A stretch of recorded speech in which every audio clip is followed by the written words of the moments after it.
Mukunda jewellers మొట్టమొదటి factory outlet లో chain Mela అన్ని చైన్స్ మీద ఫ్లాట్ 4.99% VA. ఈ ఆఫర్ సెప్టెంబర్ 6 నుంచి 14 వరకు. ఆఫర్ అన్ని శాఖలకు వర్తిస్తుంది. విచ్చేయండి ముకుంద జ్యువెలర్స్. రాష్ట్రంలో కొద్ది రోజులుగా తెరిపిరిచిన వానలు మళ్లీ దంచుకొడుతున్నాయి. ఏకధాటిగా కురిసిన వానకు వాగులు వంకలు ఉప్పొంగాయి. వరదల ఉధృతికి అనేక చోట్ల రాకపోకలు నిలిచిపోగా రహదారులు కాలువలను తలపించాయి. లోతట్టు ప్రాంతాలు జలమయం కాగా ఇళ్లలోకి నీళ్లు చేరి ప్రజలు అవస్థలు పడ్డారు. ఇవాళ రేపు సైతం పలు జిల్లాల్లో భారీ వర్షాలు కురిసే అవకాశం ఉందని వాతావరణ శాఖ సూచించింది. ఉపరితల ఆవర్తన ప్రభావంతో రాష్ట్ర వ్యాప్తంగా జోరుగా వానలు కురుస్తున్నాయి. పలు ప్రాంతాల్లో భారీ వర్షాలు పడ్డాయి. అత్యధికంగా రంగారెడ్డి జిల్లా యాచారంలో 18 సెంటీమీటర్ల వర్షం కురిసింది. ములుగు జిల్లా మల్లంపల్లి, యాదాద్రి జిల్లా కొలనుపాకలో 17.6 సెంటీమీటర్ల వర్షపాతం నమోదైంది. యాదాద్రి జిల్లా మోటకొండూరులో 16.5, సిద్దిపేట జిల్లా దూల్మిట్టలో 15.3, రంగారెడ్డి జిల్లా హయత్నగర్లో 10.5 సెంటీమీటర్ల వర్షం కురిసింది.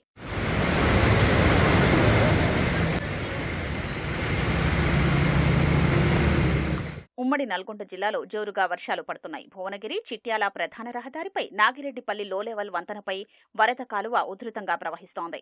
తొలుత వాహనాల్ని అనుమతించినా ప్రవాహ వేగం పెరగడంతో ఇరువైపులా పోలీసులు బారికేడ్లు అడ్డుపెట్టారు. రాకపోకలు పూర్తిగా నిలిచిపోవడంతో వాహనాలు బారులు తీరాయి. ఆలేరులో లోతట్టు ప్రాంతాలు నీట మునిగాయి. 11, 12వ వార్డు సమీపంలోని బైరాంకుంట, ఎర్రకుంటలో అలుగుపోయడంతో ఇళ్లల్లోకి వరద చేరింది. ప్రభుత్వ విప్ బీర్ల ఐలయ్య నీట మునిగిన ప్రాంతాల్ని సందర్శించారు. నీళ్లు తొలగింపు చర్యలు చేపట్టారని అధికారుల్ని ఆదేశించారు. ఇళ్లల్లోకి నీళ్లు చేరిన వారికి 2-3 రోజులకు సరిపడా నిత్యావసరాలు పంపిణీ చేయాలని కలెక్టర్ హనుమంతరావుకు సూచించారు. ఆలేరు, మోటకొండూరు మధ్య వాగులు ఉధృతంగా ప్రవహిస్తుండటంతో రాకపోకలు నిలిచిపోయాయి.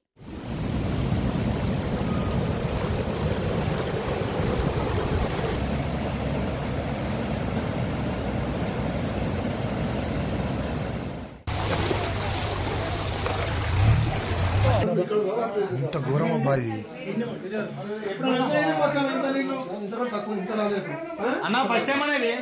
మెదక్ జిల్లాలోనూ జోరు వాన కురిసింది. పట్టణంలోని సాంఘిక సంక్షేమ బాలుర హాస్టల్, ప్రభుత్వ జూనియర్ బాలికల కళాశాల, పాలిటెక్నిక్ కాలేజీల్లోకి వరద చేరింది. పరిశీలించిన జిల్లా కలెక్టర్ రాహుల్ రాజ్ లోతట్టు ప్రాంతంలో ఉన్న కళాశాలల సముదాయంలోకి నీరు రాకుండా చర్యలు చేపడతామని తెలిపారు.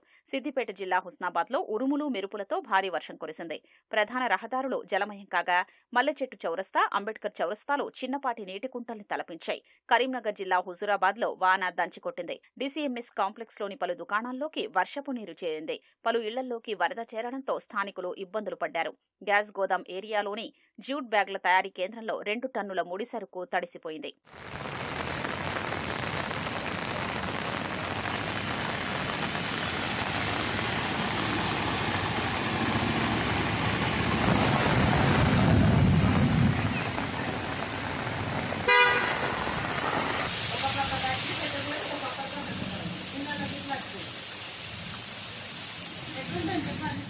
ఏకధాటిగా కురిసిన భారీ వర్షానికి ఓరుగల్లు నగరం అతలాకుతలమైంది. వరంగల్లోని రైల్వే అండర్ బ్రిడ్జ్ కిందకు వరద చేరడంతో ఖమ్మం, మహబూబాబాద్, వర్ధన్నపేటకు రాకపోకలకు ఇబ్బంది కలిగింది. పాత బీట్ బజార్, బట్టల బజార్, వరంగల్ చౌరస్తాలో రోడ్లపై వరద ప్రవహించింది. కాశీబుగ్గ, వివేకానంద కాలనీ, ఇరుకవాడ, శివనగర్ ప్రాంతాల్ని వరద ముంచెత్తింది. హైదరాబాద్లోనూ భారీ వర్షం దంచికొట్టింది. యాచారం, అబ్దుల్లాపూర్ మెట్, హయత్నగర్ మండలాల్లో వానలు దంచికొట్టాయి. గంటకు పైగా కురిసిన వర్షానికి లోతట్టు ప్రాంతాలు జలమయమయ్యాయి. హైదరాబాద్, విజయవాడ జాతీయ రహదారిపై వరద నీరు చేరి కిలోమీటర్ల మేర ట్రాఫిక్ కు అంతరాయం ఏర్పడింది. జూబ్లీహిల్స్, పంజాగుట్ట, అమీర్పేట పరిసరాల్లో రోడ్లు, చెరువుల్ని తలపించగా ఎల్బీనగర్, వనస్థలిపురం, మన్సూరాబాద్ లో లోతట్టు ప్రాంతాలు జలమయమయ్యాయి.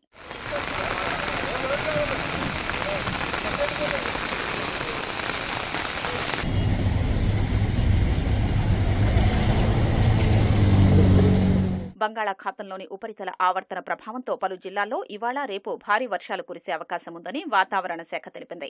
శుక్రవారం ఆసిఫాబాద్, మంచిర్యాల, సూర్యాపేట, మహబూబ్నగర్ జిల్లాల్లో, శనివారం మహబూబాబాద్, వరంగల్, హనుమకొండ, జనగామ, యాదాద్రి భువనగిరి, రంగారెడ్డి, హైదరాబాద్ జిల్లాల్లో కురిసే అవకాశం ఉన్నట్లు వివరించింది. మిగతా జిల్లాల్లో మోస్తరు వర్షాలు కురిసే అవకాశం ఉంది.